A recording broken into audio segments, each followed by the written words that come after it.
The Maroons are moments away from boarding the team bus and making their way to Suncorp Stadium as our Queenslanders begin the chase for an extraordinary 9th straight Origin Series win. We have reporters with the team and amongst the fans, plus Wally Lewis's exclusive interview with Darren Lockyer. Comprehensive coverage as our mighty Maroons take centre stage.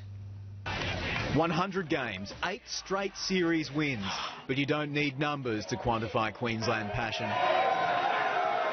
The May madness has descended. Its colour is maroon. And its hero today, Big Mal. Legendary player, legendary coach, now immortalised in bronze. It's humbling, so that's what us Queenslanders are. We're pretty humble and we like to get on with the job. A job that's developed its own rituals. Team walks, fans... Where's your school at? And banter that's sometimes friendly. Blues are going to go down and Maroons are going to balloon. That Queensland passion was pumping today, from baristas to barbers. We get the occasional cockroach go past, but mostly good. They must be a bit scared, though, with scissors and a cutthroat razor around. They do. They get a bit nervous, but the good thing is we cover them up with our maroon capes, and they all look good then. They all look like winners then. There were, of course, a few blues. Former player Nathan Hindmarsh did his best to annoy the state. Cockroaches. Strangely cocky. Notice he's only got one head, but we only need one head. Two heads isn't better than one. Lucky they're quickly cut down to size. We had a 5-year-old who were walking down the street, got straight in my face. Go Queensland! That's Shane Jacobs' favourite phrase. Queenslander! His car's a mobile shrine to the Maroons. Blues want to take photos and I won't let them because I don't want the bad luck rubbing off on my car because we're on a roll.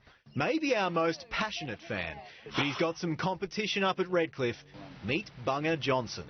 I've got a thing called Queensland fever, but I don't get it on my own. Every year around this time my blood changes from crimson red to magic maroon.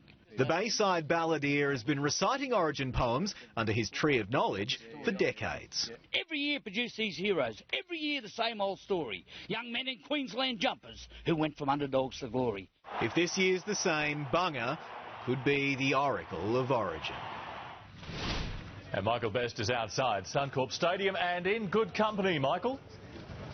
Oh, certainly, Andrew. Is there any better? I mean, we've got the new Big Mal statue over there behind me. More than 50,000 passionate Queenslanders here tonight at a ground that tonight is the focus of an entire state. And I'll tell you one thing, if there are any Blues fans here, they're staying very quiet and they're hiding behind the sea of maroon.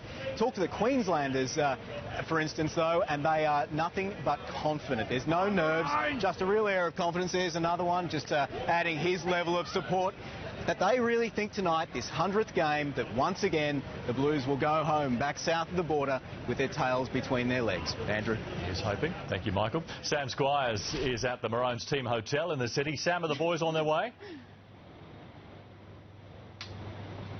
Andrew, not yet. They should be leaving within the next 10 minutes and making their way to Suncorp Stadium. They will, of course, be under police escort the whole way. They were actually due to leave a little bit earlier, but they worked out that would mean they arrived at Suncorp Stadium at the same time as the Blues. They didn't want that, and they took the gentlemanly approach, the Maroons, and let New South Wales go ahead of them. So they should be leaving here in about the next 10 minutes and on their way to hopefully victory in Game 1, the 100th match of Origin. Melissa? All right, thanks, Sam.